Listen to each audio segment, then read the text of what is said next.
back to the Grounded Growing podcast. Today I'm here with Allie. We're friends from gymnastics. This is my 10th episode, actually. 10th? Yeah. No way. Yeah. I swear you had like 5. No. Wow. This is my 10th. Look at that. And someone was asking me who I was going to have on for my 10th, and I was like, well, obviously my favorite person. I literally said that. That's so sweet. Man. So yeah, I'm excited here. I'm excited too. We're going to talk about joy. Joy is great. You have a lot of it. See? It might just be energy though. No. Combination. Yeah. Yeah. Because, like, every time I hang out with you, you're just, like, the most joyful person. I just feel like it's, like, Jesus. Like, you're just so joyful from Jesus. You know what I mean? That means everything, actually. It's so true. Thank you. You're welcome. That's sweet. Okay, so I already know your answer, but, you know, gotta ask the question we ask everyone. Who has had the biggest influence on your life? Oh. You already know the answer? I feel like that's, like, a little... Now I feel like I have to... No. You already know the answer, now I feel like I have some matches. No, okay. Definitely my mom. Yep. She is just everything. Oh my gosh. She's my best friend. I come to her for seriously everything. Mm-hmm. I tell her everything. Half the time I think she's not even my mom. She's just my sister or best friend. Like, I don't even consider her my mom, which is weird, but she is just... Oh my gosh. She's just fabulous. Like, it's hard to even put into words. Yeah. She's just great. Yeah. Yeah, I love your mom. Yeah. She's a light in my life. Yeah, So. she's amazing. Yeah. Okay, so, like I said, you're like the most joyful person in my life. Like, I'm not even just saying that, you literally are. That's so sweet. Is that something that you feel like has always come easy to you, or is that something you feel like you have to work on, or had to work on, and now it's better, or? I feel like I've always been, like, a positive person, but it definitely hasn't always come easy. Yeah, I feel like it depends on what's, like, going on, like, what you're going through, because it's really easy to be joyful when you're going through, like, great times, obviously. But then when something hard hits, you're, like, down, and you have to work on, like, switching your mentality about it. You're choosing joy more actively, Yeah. So I think it's kind of both. It just depends on what's going on in life. Mm-hmm. But I definitely tried to choose joy. Yeah. I mean, yeah. Do you think there's a difference between, like, joy and being happy? Ooh, okay. I do. I think joy is, like, in my opinion, it's, like, from God, right? Mm. I think happiness is, like, it fills you, but it's sometimes only temporary, you know? I think joy can be, like, everlasting if you're, like, looking for it in the right place, if that makes sense. Yeah. Yeah. Yeah, I feel like happiness is more, like, circumstantial, so it depends more on, like, what you're going through, but joy is more, like, where you place your hope, you know what I mean? Ooh, that's good. Yeah, nice. Ooh. I like it. When you have me on your podcast to, like, ask me questions, but I'm getting stuff from you. We love this. Okay. No, that's the best. We just talk it out. Okay, so you introduced me to Sadie Robertson. Yes. Like, when was that? Like 2 years ago, something like that. I was going through a hard time, and we were like, we're gonna read. You're like, I have this amazing book, Sadie Robertson. That book. And we're gonna read it once a week. And you know how many times we did that? No. It was twice. Like, 5 weeks spaced out. Okay, anyways. It was always after practice, too. I remember I like, went to your house, and we, like, instead started flipping whipped cream off our hand. We did. Yeah. I still have the video. I do, too. I think I got it. I think you, like, landed it on the I counter. went like that, and it, like, flew across the room. Yeah. Anyways. We should work on that. Yeah, probably. Because that's a necessary skill in life. Flipping whipped cream. For joy. Yeah, true. Yeah, there we go. So yeah, you introduced me to Sadie Robertson, and I read the book on my own. No, it was still really good. And it is good. It's very influential. That book kind of changed my life. That book changed my perspective on life. I feel like... Do you want to talk about what book it is? Yes, we should do that. The book is Live by Sadie Robertson. I recommend everyone reads it. It's very good. There's endless amounts of takeaways from that book about living your life kind of to the fullest, and even just probably like any topic, honestly. I feel like you can just there's just anything you can take away from it. And I needed it, and when I was going through a really hard time, it was like God put that book in my life, and then from there it kind of changed my perspective. And I feel like that's when I really started, trying to live my life, like, joyfully, I guess you could say, choosing joy. Yeah. I don't know. Because I remember I was really struggling.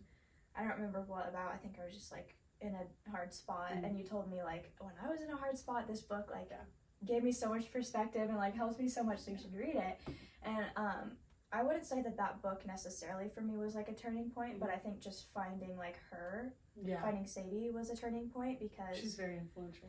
Yeah, and just everything she speaks to, I just feel like she's honest, and so anyways, I love her. Me too. I've learned so much from her. And she has the cutest little baby. Oh my gosh. Does. Go follow her on Instagram. Do it. So in honor of her, because she has a podcast, it's Wait, is that why you started the podcast? Yeah. I love that. Oh my gosh. Yeah. Okay, that's great.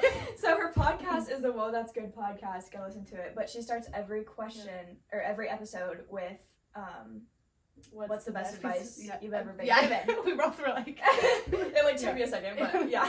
What's the best piece of advice? So in honor of her, what's the best piece of advice you've ever been given? Oh, I love this. I'm so excited. It's so funny because I've always wanted to have been on her podcast, and I'm like, if I could know any celebrity, it would be Sadie Robertson, just so I can be on her podcast. Yeah. So I feel cool right now. Here it is. Man, I've thought about this question so many times too. I feel like I have too, and I still don't have an answer. There's so much good advice in this world, but the one that just is like, the one that I think about the most and try to live by the most, it's simple, it might be cliche, but it's just get busy living. I don't know if you've ever seen that. It's in my Instagram bio. Yeah. So my dad is very he's taught me a lot about living your life to the fullest, I guess you could say. And my mom does too. And there's a song that he played me, and after I'd heard it, it was just like, oh yeah, that's good. So get busy living. There's a lot that can go into it. It's hard to explain. Yeah. No, I feel okay.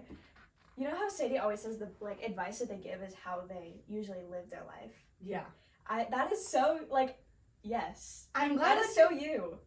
Just because I feel like you're just living yeah, well, I want to live a prime life, and to me a prime life is living for God, and it's full of splendor and glory for him, and so I feel like that kind of fits into get busy living. This world is full of so many things, and you should go explore it. God created it for you. Yeah. And yes, there's also a bunch of sadness and depression and all the worldly things that aren't gonna bring you joy, because God is where you should find your pure joy. But there's also so much good, and I think that it needs to be, that is what should be recognized more than everything else that's being publicized a lot more. So, this is one thing that I feel is honestly, I've talked to people about before, is so I feel there's kind of two perspectives. Okay. So, basically, the world, people are evil, okay, because we're sinners. Yeah. But then also, but we should love and forgive and give people the benefit of the doubt. Yeah. Because we're supposed to. So, this is a hard question, but what do you think the balance in that is? Because I'm much more, and you are too, I think, of love them and give them another chance and forgive them and move on. But also it's important that we set boundaries and recognize the evil things and avoid that. So how, and remember that we're still people. Yeah. So what would you say to finding the balance in that? It's funny because I actually had a conversation with my parents about whether they think people are more good or evil, and there is definitely a solid balance between. I think our generation is quite selfish, and I guess in that sense it can be evil, but I also think that people do have my hand motions, this is funny. People do have good intentions, and they can just be I don't know, the balance between it. I feel everyone should be given the benefit of the doubt. I mean, in my opinion, another really good piece of advice is like when I'm going through something that's difficult or like trying to figure out what I should do with like a relationship or just anything, I ask myself, what would Jesus do? And I guess that's like where you could find the balance. So if you're like looking at someone, you're like, well, what would Jesus do? Like, how would they treat this person? And that's probably, I don't know. Yeah. That's good. Yeah. It's a good way to go about anything. Which I think Jesus would mostly love. Yeah. I mean, definitely would love. Yeah. So I think love is an answer to a lot of things, even though that's like basic, but it really is. And the Bible preaches love. Like, these are the two verses that came to my mind. So Proverbs 5:23 says, guard your heart above all else, for it is the source of life. So I think that's really important. And like one thing that is on my heart a lot is just like to guard your heart, because it's super important. Like who you're surrounding yourself with, what you're surrounding yourself with, what you're listening to. So that's super important, to set those boundaries against wicked things, to guard your heart. Also, Matthew 18:21 says, then Peter approached him and asked, Lord, how many times must I forgive my brother or sister who sins against me? As many as 7 times? I tell you, not as many as 7, Jesus replied, but 70 times 7. So, obviously not that exact number, but just only that exact number. But just the idea that we are to constantly forgive and constantly to show love. So what you're saying of just thinking, what would Jesus do in that situation? Sometimes showing love means setting boundaries and guarding your heart against wicked things, and sometimes it means forgiving and moving. I mean, always forgiving. I actually have a Bible verse that I need to share, but it's in my Bible app. Okay. Always forgiving, but sometimes that looks different. I just wanted to add this in really quick because I feel like I didn't fully explain myself, but we are, of course, to always forgive over and over and over, like the verse says. I think it's important to remember kind of what Allie was talking about thinking like, what would Jesus do in this situation? Jesus wasn't best friends with everyone that he met. He kept his close circle pretty limited to the disciples and, his close family and things like that, the people that he let deeply influence him and speak into his life. So definitely keeping your heart guarded in that sense of who and what you surround yourself with. But Jesus also loved everyone. So remembering that we are to always forgive, and we are to give chances and to show love no matter what. So I just wanted to add a little bit more to that. But yeah, back to the episode. This is like one of my favorite Bible verses, and I've always been told to where the word love is to put your name and see if you're like falling into that, I guess. Corinthians 13:4-7 says, love is patient and kind. Love is not jealous or boastful or proud or rude. It does not demand its own way. It is not irritable, and it keeps no record of being wrong. It does not rejoice about injustice, but rejoices whenever the truth wins out. Love never gives up, never loses faith, is always hopeful, and endures through every circumstance. So for me, that one's like really convicting, and I have it on my mirror, I think, because we should love everyone. Again, back to the love is a little basic, but it's true. Like, like, example, Allie is patient and kind. Like, you should try to be like what it says, because in my opinion, this is the definition of love, and you want to like love everyone and express love. So putting your name where the word love is a good kind of way to step back and do some self-introspection and see if you're actually living by it. Yeah. Oh my gosh, I forgot to tell you, in my interview, I brought you up for Joy. They were like, who's someone that you like aspire to be like? And I was like, oh my gosh. I feel like I need to give you a hug, because I was like, you're my friend Allie is actually the most joyful person I know. I said you and Sadie. My heart feels so full from you right now, so thank you. This is something I needed today, because it's the last couple days have been interesting. Yeah. And trying to find joy in like hard times is, choosing joy. We already talked about that.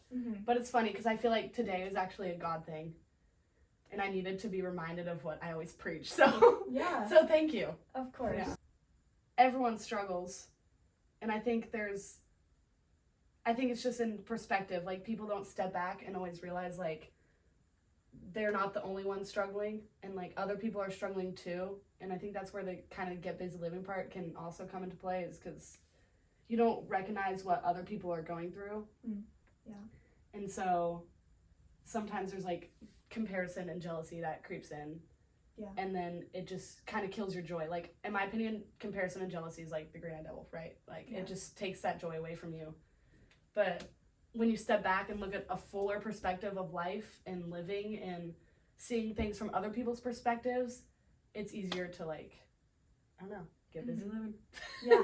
Yeah. Yeah, one thing that my counselor has told me a lot is, like, sometimes we easily get too focused in on, like, one thing. Yeah. So if you're, like, really focused in on this one moment of this one day or something like that, she's like, okay, zoom out, look at the hour, and then look at the day, and look at the week, and the month, and the year, and, like, your whole life. And once you start zooming out, you realize that that one little thing, like, isn't worth taking your joy over. Yeah. When you take that step back from that one moment that is taking your joy and looking at something that's more, like, thematic, how do I say it? Thematic? Yeah. Thematic. Like love. Big words. Or something like that. You know, like taking a step back and looking at it outside of just yourself and looking at, am I showing love? Am I doing this? Versus focusing on what other people are doing so much. You'll find much more joy when you, I guess, kind of start putting other people first in a sense.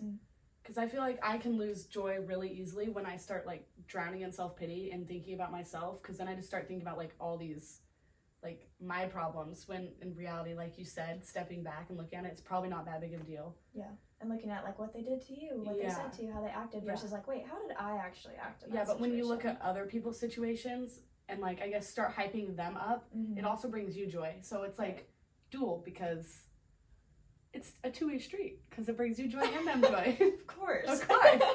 Yes.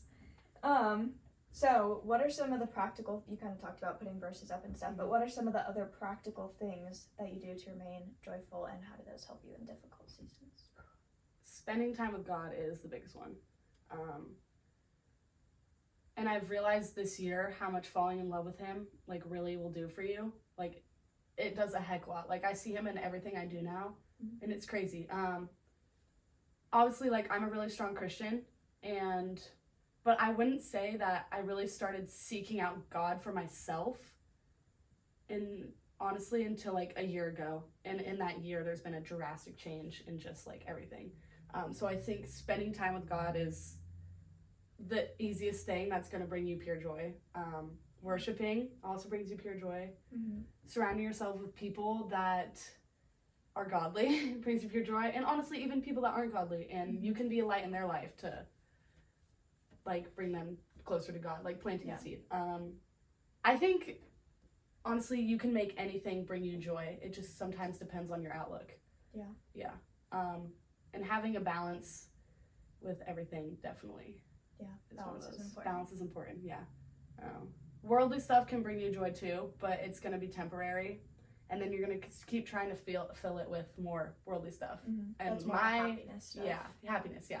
My biggest advice is spend time with God, because he's, yeah.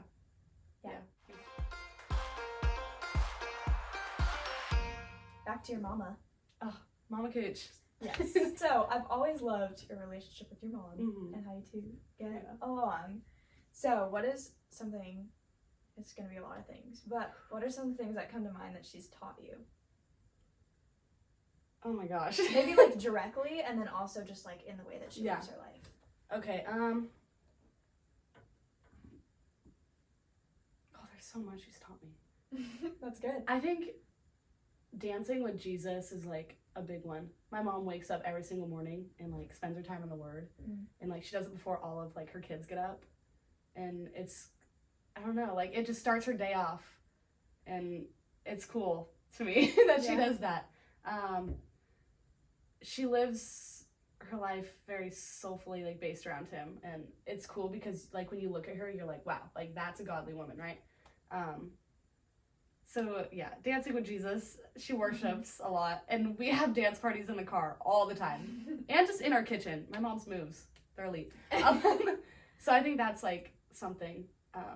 Maybe not taking life too seriously, too, because you can't take it seriously, otherwise I guess you'll just get disappointed, you know?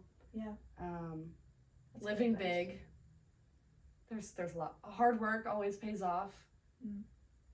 Everybody has a story. There's literally so many. I can go into depth about a lot of them, but I feel like my mother, Mama Kooch, she's taught me everything. I give her credit for a lot of the things I know. So yeah, she's pretty amazing. I love her. Yeah, I miss her. She misses you too. Yeah. Aw, college. Woo! We're graduating. Woo! Breaking out on our own. Okay, let's talk about high school first. Oh. So you Been a time. you went to high school, dropped out, did online school. She Really living life over here. You did well. Okay, Did you well, go back that's to wait a minute. school and Well, then- no. Well, okay. 8th grade year, I went to online school. Honestly, I don't really remember my exact reasoning. I think it was just something I needed at the time. Like, I just needed to step back. Went back. They convinced me to do it, so I didn't do freshman year, and No. she stopped doing Freshman it. year. Freshman, sophomore year, I went to high school. I know, Caitlin's a little, never mind. She's a little salty about it. Yeah, that's the word I was looking for. I totally forgot that even happened until. I did too. Just Thanks now. for bringing that up. You're so welcome. Then COVID hit and I went to the early college program my senior year, and I'm now graduating with my associate's degree. Woo! Okay, so college. Yeah. She's going to Azusa Pacific, which is in Cali, Southern Cali. which is super exciting. I need the sun. Yeah, Yeah. I feel that. Yeah. Why did you choose Azusa? Okay. We talked about like the last year. It was like a really prime time for me growing in God. And this was like, I mean, I think God gives you like free choice, but he also will speak to you.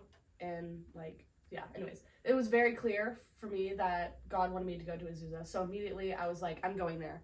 And I told my mom I was going there even before we visited other schools. And she was like, okay, just keep an open mind, you know. Mm-hmm. But I think we both knew it was kind of like, it was going to be the school. I got on campus, and I'm going on a scholarship for acrobatics and tumbling. So I got to practice with the team, and honestly, I've been praying that God would use me in a big way to influence other people. And when I got there to practice, it was like this overwhelming feeling like I could do that there. It was very clear, like, you're going to like impact people here, and like you're going to change like the world. Not actually the world, but yeah. And I'd also been praying for like financial stability because college is expensive. Mm-hmm. And immediately he just placed that right there for like the school. And it was very clear that it was where he wanted me to go. I'd been praying about it, and it was just like, yep. Mm-hmm. So I went there. Well, and I'm going there. Yeah. Yeah. Yeah.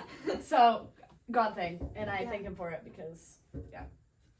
That's so exciting. Oh my gosh.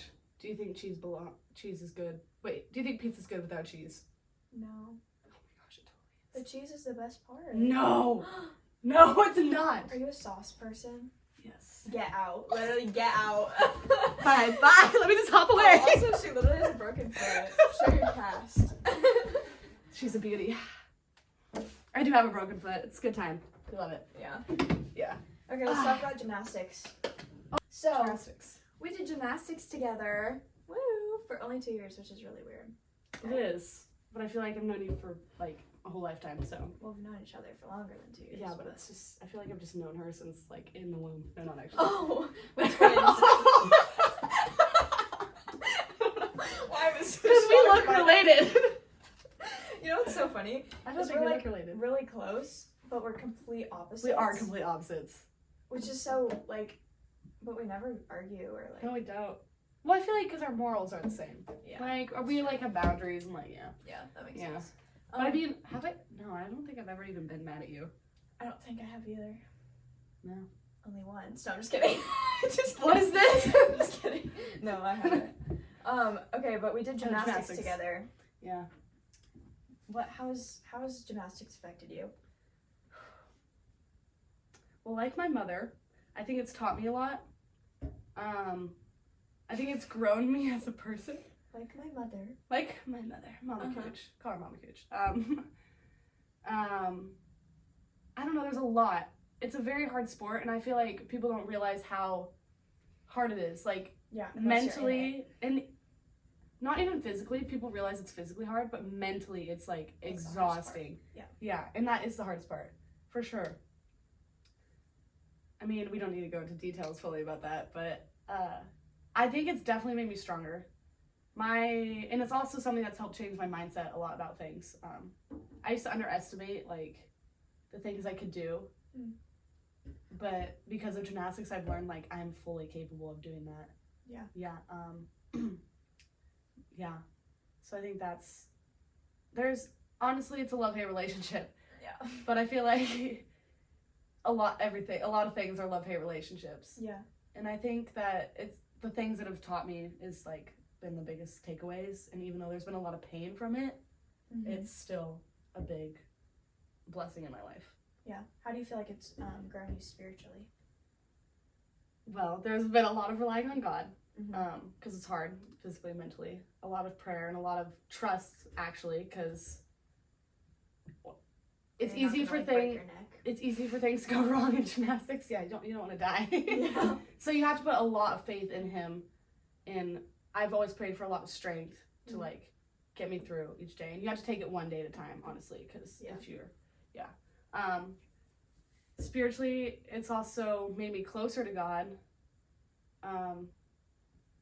But it's also been hard to stay spiritual, honestly, because not everyone has the same beliefs as I do. And like, I kind of put this pressure on myself to go in and show the love of God. And it can kind of just get like overwhelming because you feel like if you mess up, if you break down and cry, you're not doing that. Right. But I mean, everyone's human in ways that actually does show God, because then they'll see you sitting there like praying or something about it and asking for strength. But yeah. Yeah, it reminds me of that verse that just says, like, God's strength shines through in our weakness, because I think it's in those moments that, like, He's like, okay, I'm going to really use you here, you know? That's when something I've actually had to learn with gymnastics. Like, it's okay to show weakness. It's not, like, a sin. Like, we're human, and God's going to get us through it. And one of my really good friends actually reminded me of that last night, because I was kind of,